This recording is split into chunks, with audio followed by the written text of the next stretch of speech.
আসসালামু আলাইকুম ভিউয়ার্স, শুরু করছি একটি নতুন ব্লগ ভিডিও।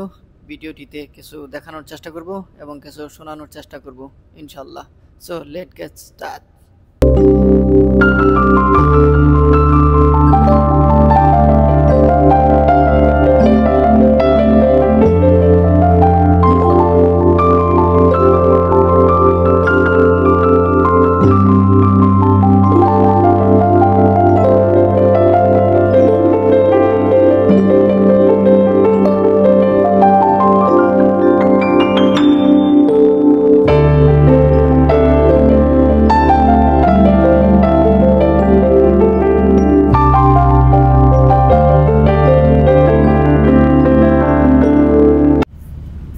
আজ আমরা কথা বলবো সে এক অপার বিষয়, সাগর, প্রকৃতি আর আল্লাহর নিদর্শন নিয়ে।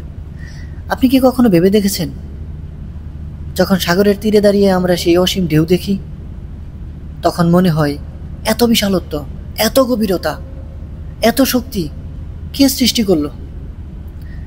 মানবজাতি হাজার বছর ধরে চেষ্টা করছে সাগরের রহস্য জানার, কিন্তু যতই জানে ততই বুঝে সৃষ্টিকর্তার জ্ঞানই সর্বশ্রেষ্ঠ। আল্লাহ তাআলা কোরআনে বলেছেন, আর তিনি সাগরকে তোমাদের অধীন করে দিয়েছেন যাতে তোমরা তার থেকে তাজা মাংস খাও আর অলংকার আহরণ করো। দেখুন, সাগর শুধু পানি নয়, এটা রিজিকের উৎস, করুণার উৎস, শিক্ষার উৎস। অসংখ্য মাছ, মুক্তা, প্রবাল খনিজ সব কিছু আল্লাহ আমাদের জন্য রেখেছেন। প্রতিটি ঢেউ উঠে আবার নামেও।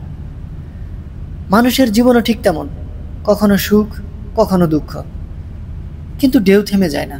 তেমনি একজন মুমিনও কখনো থেমে যায় না। আল্লাহ বলেন, নিশ্চয় কষ্টের সাথে আছে স্বস্তি। সাগর আমাদের শেখায়, আজ জ্বর হলেও আগামীকাল শান্তি আসবেই। কোরআনে আল্লাহ অনেকবার আমাদের আকাশ, বাতাস, পর্বত, সাগর এইসব নিয়ে চিন্তা করতে বলেছেন। তারা কি তাকায় না উটের দিকে, কিভাবে তা সৃষ্টি হয়েছে? আকাশের দিকে, কিভাবে তা উচ্চ করা হয়েছে?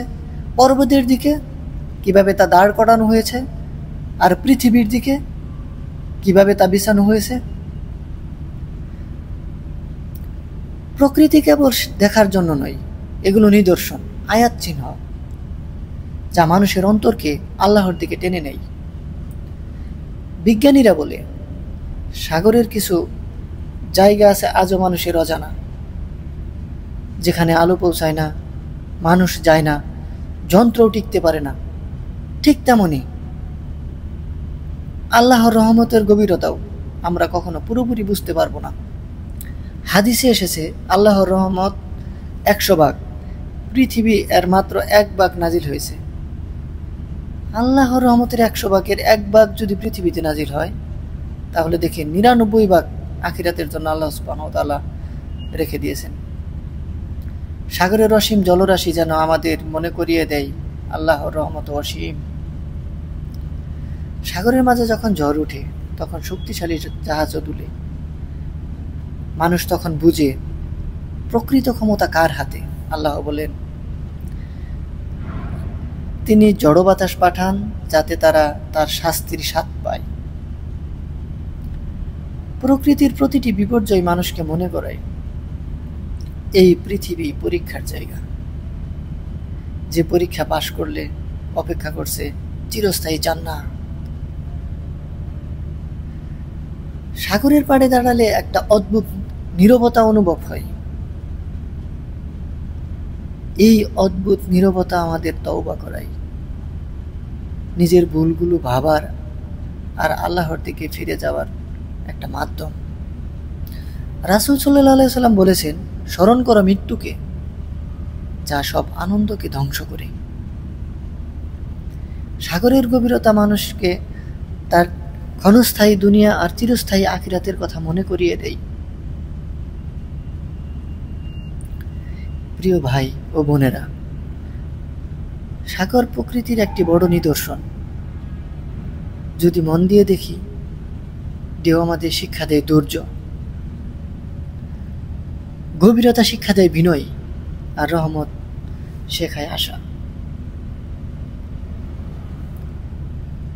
আজ যখন আপনি সাগরের দিকে তাকাবেন, তখন শুধু পানি নয়, দেখবেন আপনার রবের কুদরত, তার নেয়ামত, তার রহমত।